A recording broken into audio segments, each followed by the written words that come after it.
Express with RJ Netra. Unedited RJ Netra ಜೊತೆ radio ಸಿಟಿಯಲ್ಲಿ ನಾನ್ ನೇತ್ರ. ಆ ತರ ನೋಡಿದ್ರೆ ಸರಿ ತಪ್ಪು ಕೇವಲ ದೃಷ್ಟಿಕೋನ ಅಷ್ಟೇ ಅಲ್ವಾ ಪ್ರಪಂಚದಲ್ಲಿ.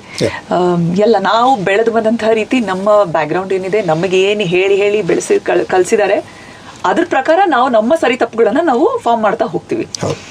ನಮ್ಮ ದೃಷ್ಟಿಕೋನ ಅಷ್ಟೇ ಅದು. ಇದು ಹೀಗೆ ಅದು ಹಾಗೆ ಅನ್ನೋದು actually is very subjective. But still ಒಂದು ಸಮಗ್ರ ದೃಷ್ಟಿಯಲ್ಲಿ ನೋಡಿದಾಗ ಯಾವುದೋ ಒಂದು ಸರಿ ತಪ್ಪು ಇದ್ದೇ ಇರುತ್ತೆ. ಈಗ ಕೊಲೆಗಾರನಿಗೂ ಒಂದು ಜಸ್ಟಿಫಿಕೇಶನ್ ಇರುತ್ತೆ, 1,000 ಹೇಳ್ಬೋದು ಜಸ್ಟಿಫಿಕೇಶನ್. ಅವನ ದೃಷ್ಟಿಕೋನದಲ್ಲಿ ಅವನು ಸರಿನೇ, ಅವನ ದೃಷ್ಟಿಕೋನದಲ್ಲಿ ಅವನು ಸರಿನೇ. ಆದರೆ ಎಲ್ಲರ ದೃಷ್ಟಿಕೋನದಿಂದ ನೋಡಿದಾಗ ಒಂದು ಸರಿಯೋ ಒಂದು ತಪ್ಪು ಸಮಗ್ರವಾಗಿ ನೋಡಿದಾಗ ಕಾಣಿಸುತ್ತಲ್ಲ.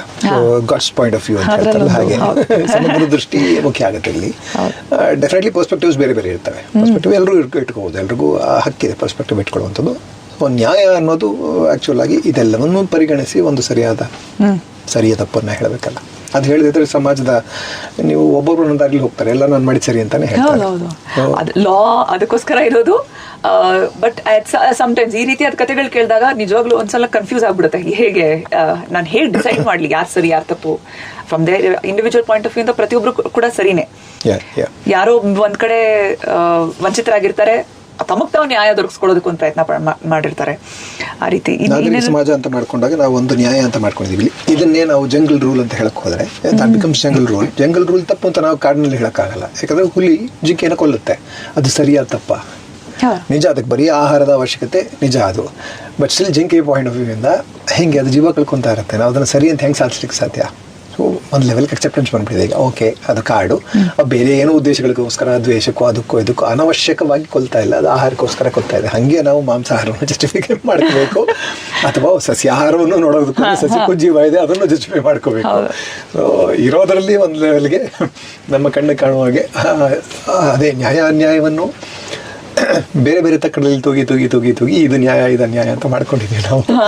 ಒಂದು ಜನರಲಿ ಅಕ್ಸೆಪ್ಟೆಡ್ ನಾರ್ಮ್ ಅಂತ ಏನಿದೆ ಅದನ್ನು ಅಟ್ಲೀಸ್ಟ್ ಅಷ್ಟರ ಮಟ್ಟಿಗೆ ಮಾಡ್ಕೊಂಡು ಹೋದರೆ ಒಂದು ಲೆವೆಲ್ಗೆ ಆರೋಗ್ಯವಂತ ಸಮಾಜನ ಉಳಿಸ್ಕೋಬೋದು ನಾವು, ಅಥವಾ ನಾಗರಿಕರು ಅಂತ ಅನ್ನಿಸ್ಕೋಬೋದು ಅನ್ನೋ. ಹೌದು.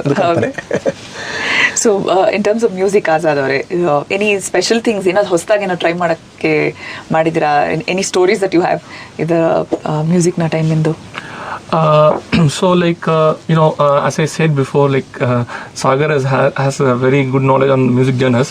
So he is very inclined towards ambient music. So like and also like this is a crime thriller genre, right? So like we were very sure that like we are not supposed to overscore the background music. So like instead of giving hard hitting effects or music, we thought of going to scoring with ambient music, which will be very subtle, but it will be intense. So like we were like we were trying to be in a middle path, like not to overdo the music, but also has to give like attention on the thriller genre. So like that's what like we were like discussing, and like he was also very specific what kind of music he wants in his film. So like we were discussing, and we were able to give the best. Like we were very sure that like we were not able to like we were very sure that we are not going to overdo the music, but at the right place we have to give some intense with the ambient music. So it went well, like everything came out well, and like I hope Sagar is happy with what I have done. Basically freedom ಕೊಟ್ಟಿಲ್ಲ ಅಂತ ಹೇಳ್ತಾರೆ. ಅದನ್ನೇ ಇವಾಗ full ಎಲ್ಲಾದ್ರಲ್ಲೂ interfere ಆಗ್ಬಿಟ್ಟಿದ್ದೀರಾ ನೀವು ಅಂತ. No, like actually I would say like it is I would always give 50% credit to directors, because director he should have a clear vision, so that he gets the right thing from the music director. So I strongly believe that Sagar is already had a very clear vision what he wants in the background score. So like it it made my job easy. Like I know like this is what the director wants. So like we were able to gel and work together and come up with a very good music. It becomes very important ಅನ್ಸುತ್ತೆ.